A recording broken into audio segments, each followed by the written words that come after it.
ბევრი სხვადასხვა ტიპის ჰეპატიტი არსებობს. საქართველოს მოზრდილი მოსახლეობის ყოველ მეოთხე ადამიანს გადატანილი აქვს ჰეპატიტი და უმრავლესობა ეს არ იცის. ჰეპატიტი შეიძლება იყოს ინფექციით გამოწვეული, შეიძლება იყოს ალკოჰოლით გამოწვეული, მედიკამენტით გამოწვეული. რომელი ჯობია ბ თუ c ჰეპატიტი? პაციენტი ამბობს, რომ ბევრს არ სვამს, მაგრამ რომ ჩაეკითხები, ეს ძალიან ბევრია ყოველთვის. მივადგეთ ყველაზე მნიშვნელოვანი საკითხს ჰეპატიტის პროგრამაზე მინდა რომ ვისაუბროთ. ყოველ 6 თვეში ერთხელ მოხდება მონიტორინგი, ანალიზები, ესეც პროგრამის ფარგლებში და მედიკამენტის უფასოდ გადაცემა. c ჰეპატიტის ელიმინაციისგან განსხვავებით, მიზნები ცოტა განსხვავდება. ნებისმიერ ადამიანს შეუძლია მივიდეს კლინიკაში და ჩაიტაროს უფასო გამოკვლევა b ჰეპატიტზე, რაც სიახლეა. მთავარი კომპონენტი, ჩემი აზრით ალბათ ყველაზე მნიშვნელოვანი არის ვაქცინაცია.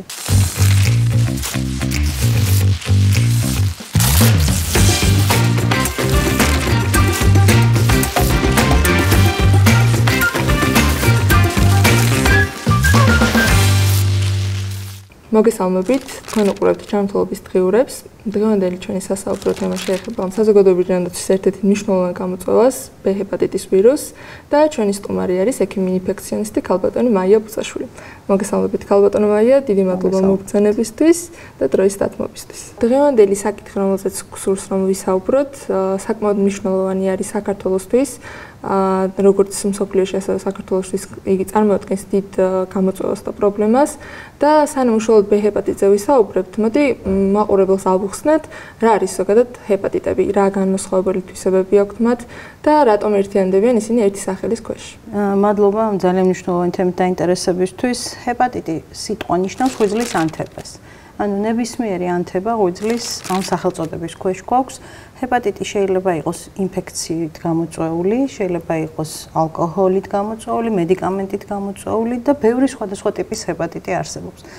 დღეს ჩვენი ფოკუსი, რადგანაც არის ძირითადად ვირუსული ჰეპატიტები, ამაზე შევჩერდები. ჩამონათვალი საკმაოდ დიდია, გვაქვს A ჰეპატიტი, B, C, D, E, F, G. სულ რაღაც მაგალითად 20 წლის წინ მედიცინა მხოლოდ იცნობდა A და B ჰეპატიტს და ყველა დანარჩენს უწოდებდა არც A, არც B ჰეპატიტს. ახლა ჩვენ გვაქვს უკვე სახელდებულად რამდენიმე ახალი ჰეპატიტი და მოლოდინი იმისა, რომ კიდე სხვადასხვა ჰეპატიტის ვირუსი აღმოჩნდება, რა თქმა უნდა, არსებობს. ამ ვირუსებს აერთიანებს ერთადერთი ის, რომ ყველა მათგანს შეუძლია ღვიძლის ქსოვილის დაზიანება. სხვა მხრივ, ესენი სხვადასხვა ჯგუფს მიეკუთვნებიან, ვირუსების გადაცემის გზებიც განსხვავებული აქვთ ერთმანეთისგან, დამაზიანებელი შედეგიც განსხვავებული აქვთ, თვისებებიც, აი მაგალითად, A ჰეპატიტის ვირუსი არ ქრონიკულდება, ანუ ადამიანს როდესაც დაემართება, ის პრაქტიკულად აუცილებლად თითქმის 100%-ში უნდა განიკურნოს სრულად.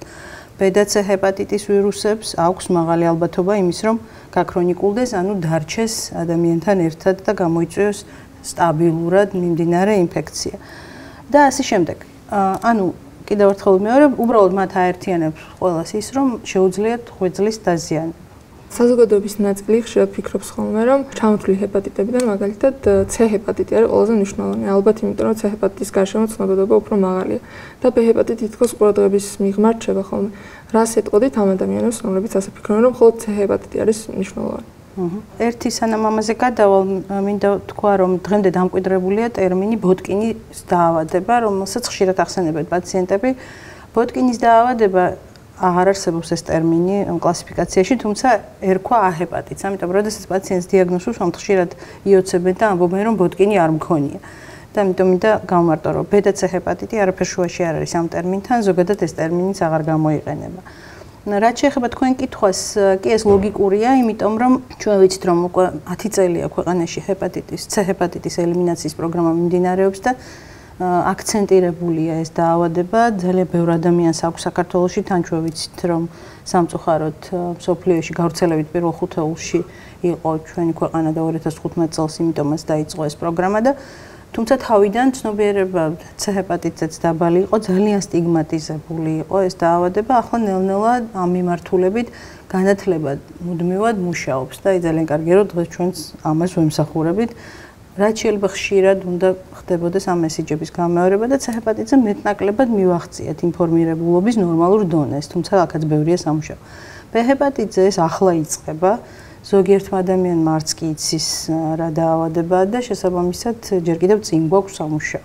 მაშინ რომ გამოვარტოთ მოდი ადამიანებს უბრალოდ რა არის ჰეპატიტი, რატომ ვაქცევთ ამ ხელა ყურადღებას, რა გადაცემის მექანიზმები მუშაობს და ასევე წეგან ახსენეთ თქვენ რომ ქრონიკული არ არის ჰეპატიტი, ჰეპატიტი როგორც ვიცით რომ არის ქრონიკული შემთხვევები, რამდენი პროცენტში ხდება დაახლოებით ინფიცირებულების ჰეპატიტის გაქრონიკულება და ამ მოვლენასთან როცა გვაქვს საქმე, ზოგადად ხშირად ხდება ხოლმე კითხვა, რატომ ხდება რომ ჰეპატიტი გაქრონიკულდება ხოლმე. ჰეპატიტის ვირუსი, როდესაც შეიჭრება ადამიანის ორგანიზმში, იწვევს მწვავე ჰეპატიტს. სიტყვა მწვავე არასწორად აღიქმება ხოლმე და თითქოს რაღაც სუპს და ძიმედ მიმდინარეს ნიშნავს.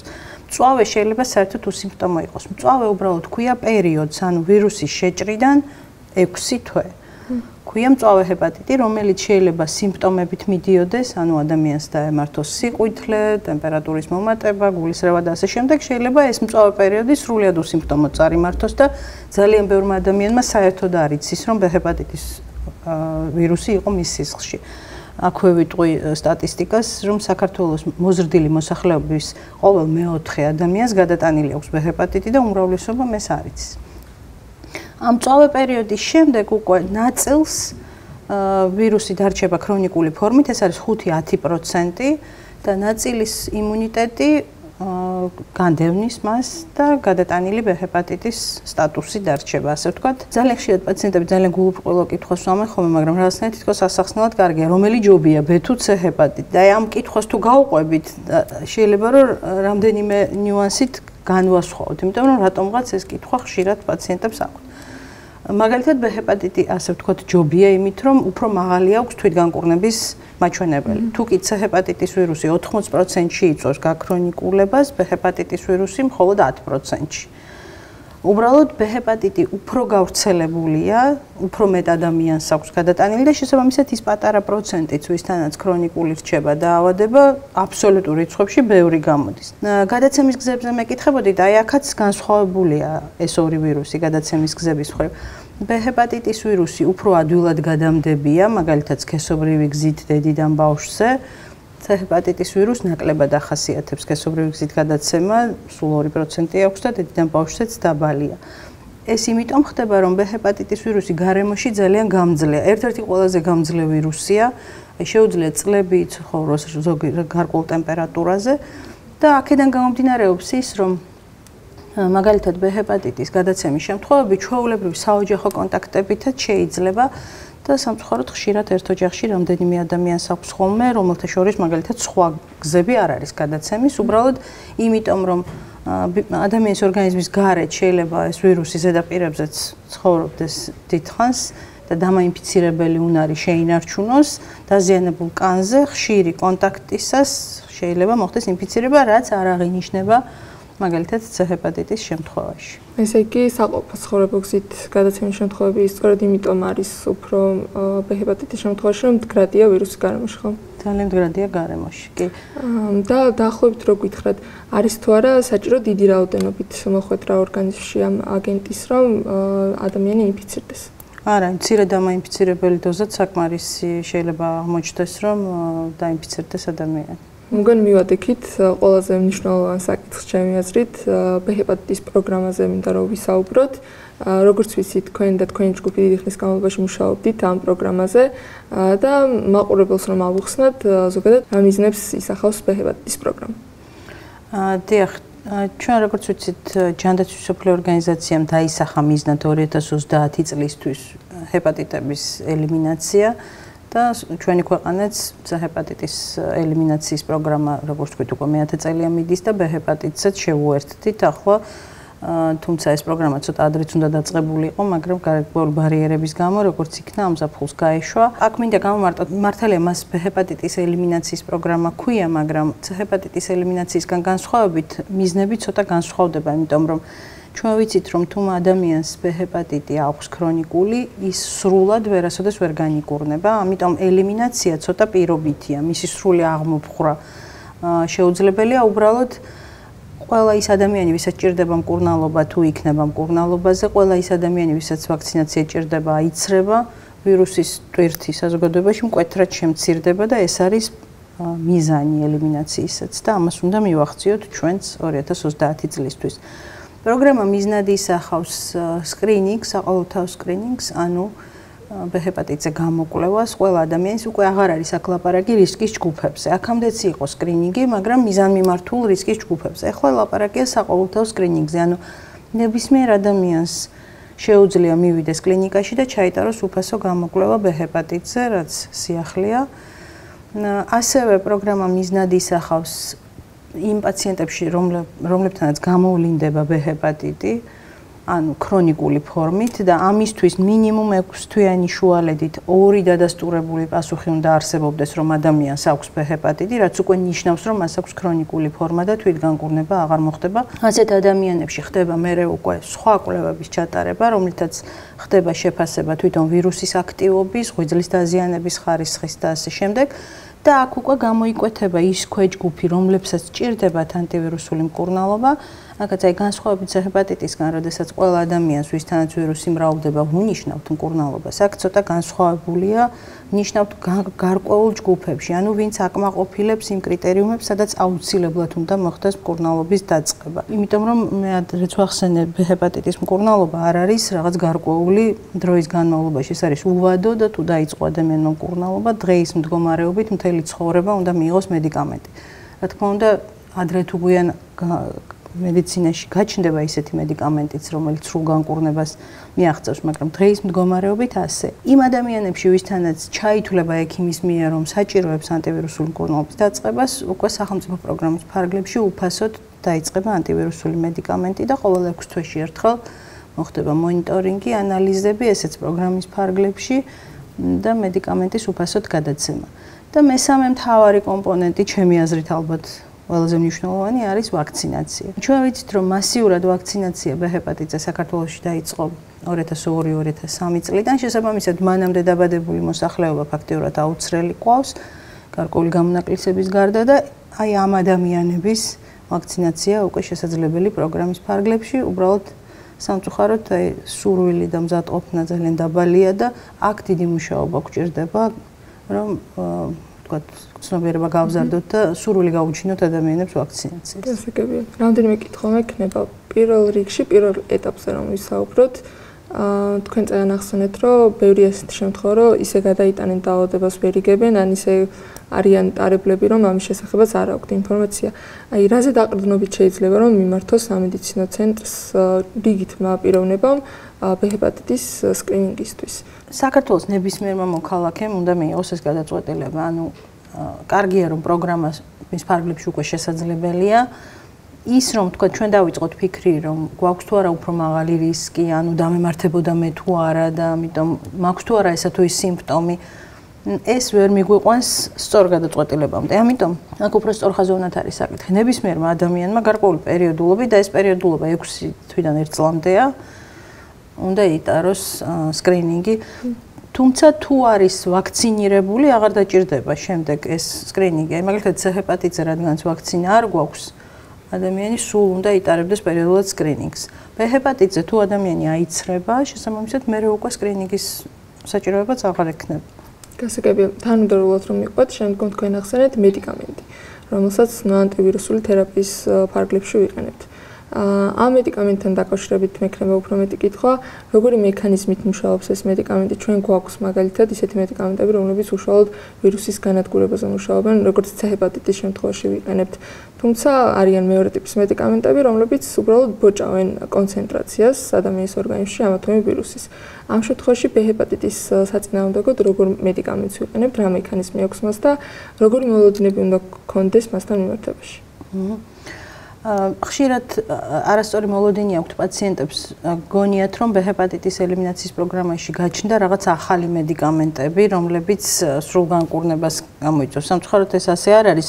პროგრამა ითვალისწინებს აქამდე უკვე კარგად ცნობილი და გამოყენებული მედიკამენტის უბრალოდ პაციენტისთვის უფასოდ მიცემას. ეს პრეპარატი, ანტივირუსული მედიკამენტი, ორია საქართველოში რეგისტრირებული, დიდი ხანია ისედაც გამოიყენება პაციენტებში, უბრალოდ სამწუხაროდ ფინანსური შეზღუდვების გამო მცირე ნაწილი იტარებდა აქამდე. მისი ამოცანა ვირუსის კონცენტრაცია დათრგუნოს პრაქტიკულად ნულამდე და ჩვენ 6 თვეში ერთხელ მონიტორინგს რო უტარებთ, ხედავთ ამ შედეგს, რომ ნამდვილად ნულია და შესაბამისად, როდესაც ვირუსის კონცენტრაცია დაყვანილია მინიმუმამდე, ვირუსის მიერ ღვიძლის დაზიანება აღარ მიმდინარეობს და ის მავნე შედეგი რის გვეშინია და არ გვინდა რომ დადგეს, ანუ ღვიძლის ციროზი და კიბო აღარ დგება. ეს არის მიზანი. უბრალოდ პრობლემა ის არის, რომ მედიკამენტის მოხსნა ვერ ხდება, იმიტომ რომ მოხსნის შემდეგ ვირუსი კვლავ იწყებს გამრავლებას და თავის დამაზიანებელი ზემოქმედების განხორციელებას. მაგრამ დავაყოლებ, მედიკამენტი საკმაოდ უსაფრთხოა და ეს პაციენტებმა უნდა იცოდნენ, იმიტომ რომ ზოგადად ასეთი რაღაც ახალი ტიპის ინიციატივებზე არის HIV და შიში. C ჰეპატიტის პროგრამამ ეს გამოიარა. B ჰეპატიტის პროგრამის მედიკამენტი აქვე კიდევ ერთხელ მინდა ვთქვა, რომ უკვე დიდი ხანია გამოიყენება, ეს საერთოდ არ არის ახალი მედიკამენტი. გვერდითი მოვლენები მინიმალური აქვს და არ მიყვარს ხოლმე არითმეტიკა არ არის და არა აქვს ამას ვერ ვიტყვით, მაგრამ პრაქტიკულად არ არის, იმიტომ რომ ძალიან ბევრი პაციენტი უკვე 8-10 წელია და მეტი მკურნალობს, მათ შორის საქართველოშიც და იტანს არაჩვეულებრივად და კარგი ის აქვს, რომ რეზისტენტობა აქვს ასევე ძალიან დაბალი, ანუ მედიკამენტის მიმართ გამძლეობა ძალიან იშვიათი მოვლენაა და ამიტომ შვიდად და წნარად ჩვენც და პაციენტებიც მივყვებით ამ მკურნალობას. გასაგებია მედიკამენტის მიღება და შემდგომ ამ პროგრამაში ჩართვა, როგორც თქვით, სიცოცხლის ბოლომდე არის სწორედ დაკავშირებული დიდ ცხოვრებისეულ ცვლილებებთან, ანუ ადამიანის ცხოვრების სტილის ცვლილებას რამდენად მოითხოვს ამ პროგრამაში ყოფნა. ხო, აქ კარგი კითხვაა ძალიან, იმიტომ რომ ხშირად ადამიანების ცნობიერებაში ასოცირდება, რომ თუ მე წამალს დავლევ, ამიტომ შემეზღუდება ეს. წამლის გამო არ ეზღუდებათ. იმიტომ რომ ადამიანს აქვს ქრონიკული B ჰეპატიტი, უკვე ეს ავტომატურად ნიშნავს, რომ როგორ რა თქმა უნდა ნებისმიერ ადამიანმა ასე უნდა იცხოვროს, მაგრამ განსაკუთრებით ვისაც ქრონიკული ჰეპატიტი აქვს, ჯანსაღი ცხოვრების წესით. ანუ უნდა შეზღუდოს მინიმუმამდე ალკოჰოლი, უნდა მოერიდოს ზედმეტი მედიკამენტების გამოყენებას, რაც საქართველოში სამწუხაროდ პრობლემაა, ფიზიკური აქტივობით უნდა იყოს დაკავებული, ჯანსაღი კვება. ეს იმიტომ არა რომ ის მედიკამენტია, ეს იმიტომ რომ მას აქვს ქრონიკული ჰეპატიტი. თორე ის რომ მედიკამენტს დაიწყებს და ამიტომ შეეზღუდება, ეს ასე არ არის და ეს სხვათა შორის ძალიან ბევრი პაციენტისთვის ბარიერია ხოლმე მკურნალობის დაწყების, იმიტომ რომ თვლიან რომ ამიტომ შეეზღუდებათ. ამიტომ არა, ის ისედაც ნიშნავს რომ შეზღუდულია. ცხოვრების წესს პრაქტიკულად არაფერს არ ცვლის, ადამიანი დღეში ერთ ტაბლეტს იღებს და 6 თვეში ერთხელ მიდის კლინიკაში და აგრძელებს ყველა თავის აქტივობას ჩვეულებისამებრ. გასაგები კარგი ამის გაგონება ალბათ. და ნუ ბოლო რაც ახსენეთ თქვენ ვაქცინაცია იყო ისე ვაქცინაციას მიმართავთ იმ შემთხვევაში, როდესაც ადამიანს არ დაუდასტურდება ხომ B ჰეპატიტის ვირუსი და ვაქცინაც არ აქვს ჩატარებული. ადრე ამ პროგრამამდე იყო ასე, რომ ვაქცინაცია უფასო იყო მხოლოდ გარკვეული რისკ ჯგუფების წარმომადგენლებისთვის, მათ შორის სამედიცინო პერსონალისთვის. შეცვლის თუ არა ეხლა ეს პროგრამა ამ ვაქცინაციის ფასს, ანუ უფასო იქნება ყველასთვის თუ მხოლოდ ისე რისკ ჯგუფებისთვის? ვაქცინაცია ყველასთვის უფასო იქნება, არის უფრო სწორად. რა თქმა უნდა, რისკ ჯგუფები მაინც პრიორიტეტები რჩებიან იმ მხრივ, რომ მათთან უფრო მეტი სამუშაოა ჩასატარებელი, მაგრამ ეს იმას არ ნიშნავს, რომ ნებისმიერმა ადამიანმა არ უნდა აიცრას, იმიტომ რომ ის რომ ჩვენ ვცხოვრობთ ამ ქვეყანაში, საქართველოში, სადაც ძალიან მაღალია გავრცელება, ხდის ნებისმიერ ადამიანს რისკ ჯგუფად. საკითხს აი ასე უნდა შევხედოთ. ამიტომ ვაქცინა საყოველთაოა და ყველასთვის არის. წეგან თქვენ ახსენეთ, რომ 2002-2003 წლიდან დაიწყო ჰეპატიტის საწინააღმდეგო ვაქცინაცია და ამ ვაქცინის ეფექტურობას ხედავთ ეხლა ჩვენს მაგალითზე, რომ ამ პერიოდში დაავადებული თაობა, მათ შორის მეც ვარ თაობის წარმომადგენელი, ამ თაობაში ნაკლებად ხვდებით, თითქმის არ ხვდებით ჰეპატიტის, პრაქტიკულად აღარ არის ჰეპატიტის ვირუსი.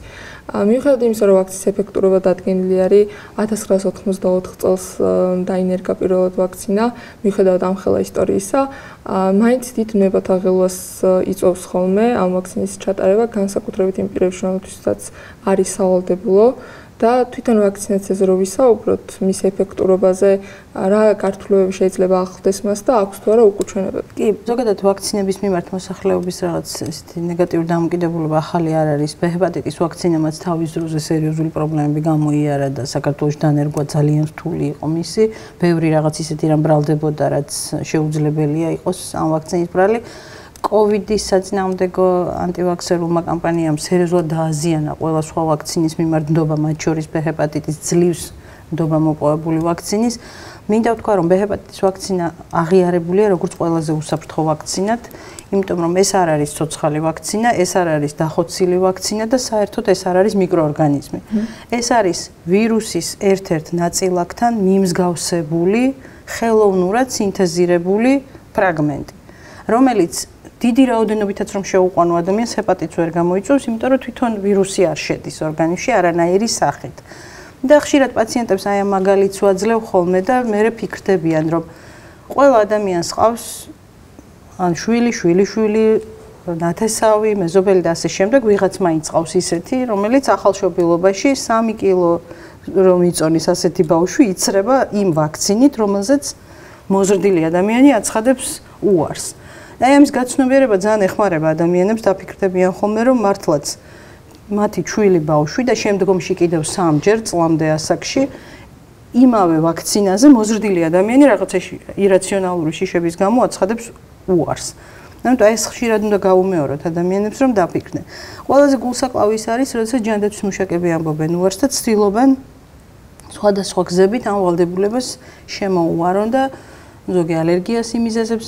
არავითარი ფონი არ არსებობს, რის გამოც უარი უნდა ვთქვათ B ჰეპატიტის ვაქცინაციაზე. ორ სულ ქალშიც კი არ იკრძალება, თქვენ წარმოიდგინეთ, იმდენად უსაფრთხო ვაქცინა.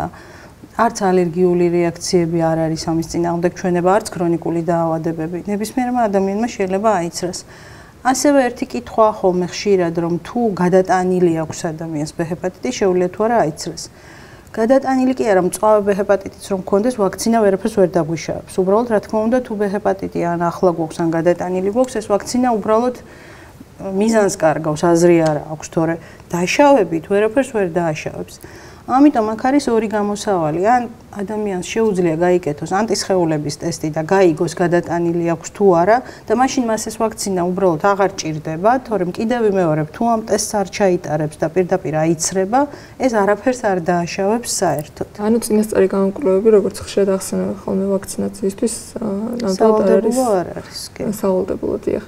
და სამწუხაროდ ეს დამოკიდებულება იქნება გამომდინარე B ჰეპატიტის ვაქცინა განსაკუთრებული იმ კუთხითაც, რომ ეს არის პირველი ვაქცინა, რომელსაც ვიყენებთ კიბოს წინააღმდეგ.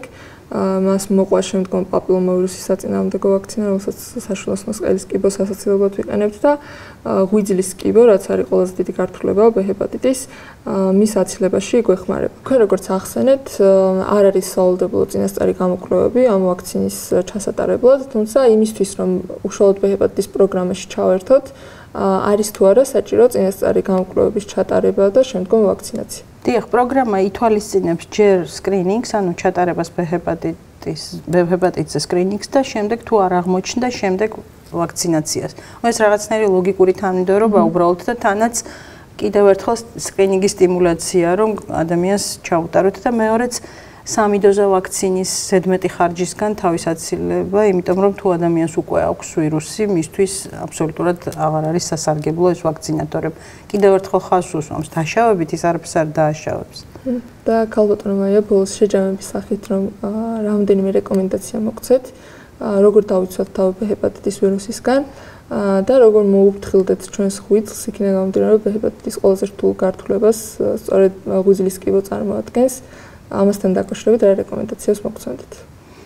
რეკომენდაცია ისევ მაინც იწყება ვაქცინაციით, რა თქმა უნდა, იმიტომ რომ საბედნიეროდ აი ამ რთული ვირუსის საწინააღმდეგო აი ასეთი ბერკეტი და იარაღი გვიჭირავს და ხელში და მერე უკვე სხვა სიფრთხილის ზომები რელევანტური ხდება თუ ადამიანი აცრილია, მაგრამ ზოგადად როგორც სისხლის გზით გადამდები ინფექციებისგან თავის დაცვის ზოგადი რეკომენდაციებია, არასტერილური ინსტრუმენტების არ გამოყენება, თუმცა ეს ინდივიდზე ნაკლებად არის დამოკიდებული.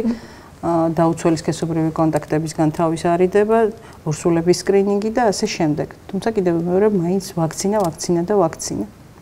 რაც შეეხება ზოგადად ღვიძლის ჯანმრთელობას, ჩვენს ქვეყანაში ყველაზე დიდი პრობლემა ალკოჰოლია, იმიტომ რომ ალკოჰოლის ის რაოდენობა, რასაც ვთქვათ, ჩვენ თანამემამულეები მოიხმარენ და ამასთან არაცნობიერებენ, რომ ეს არის ჭარბი მოხმარება, იმიტომ რომ როგორც წესი ვთქვათ, პაციენტი ამბობს, რომ ბევრს არ სვამს, მაგრამ რომ ჩაეკითხები, ეს ძალიან ბევრია ყოველთვის და ღვიძლის ჯანმრთელობა არ არის მხოლოდ ჰეპატიტებთან ბრძოლა. არანაკლებ მნიშვნელოვანია მაგალითად ალკოჰოლის ზემოქმედება, მით უმეტეს ვირუსთან ერთად ალკოჰოლი ძალიან ბევრ გართულებებს იძლევა და ვირუსის გარეშეც ცალკე ალკოჰოლის აი ასეთი მასიური და ჭარბი მოხმარება ღვიძლის დაავადებების ძალიან სერიოზული მიზეზია და ამიტომ ამ ხრივ ყოველთვის სარგებლო მომენტით და მინდა რომ ადამიანები დააფიქრდნენ ალკოჰოლს, როდესაც მოიხმარენ, რამხელა რისკის წინაშე აყენებენ საკუთარ ჯანმრთელობას განსაკუთრებით ღვიძლის მხრივ. ქალბატონო მაია, გადაცემის მექანიზმებიდან რომელი გესახებათ ყველაზე მნიშვნელოვანი და რომელი არის პროცენტულად ყველაზე ხშირი? გადაცემის გზები კიდევ ერთხელ რომ ჩამოვაყალიბოთ, ეს არის სისხლის გზით გადაცემა, სქესობრივი გზით გადაცემა და დედიდან ბავშვზე, მაგრამ აქცენტს გავაკეთებ სქესობრივი გზით გადაცემაზე, იმიტომ რომ B ჰეპატიტის ვირუსის სქესობრივი გზით გადაცემა აღემატება C ჰეპატიტისას მკვეთრად და ამიტომ აუცილებლად გასათვალისწინებელია არაერთი ადამიანია ისეთი, რომელსაც სხვა არც ერთი რისკ ფაქტორი არ აქვს და მხოლოდ შეიძლება ერთჯერადი დაუცველი სქესობრივი კონტაქტითაც კონდეს შეძენილი ეს ვირუსი.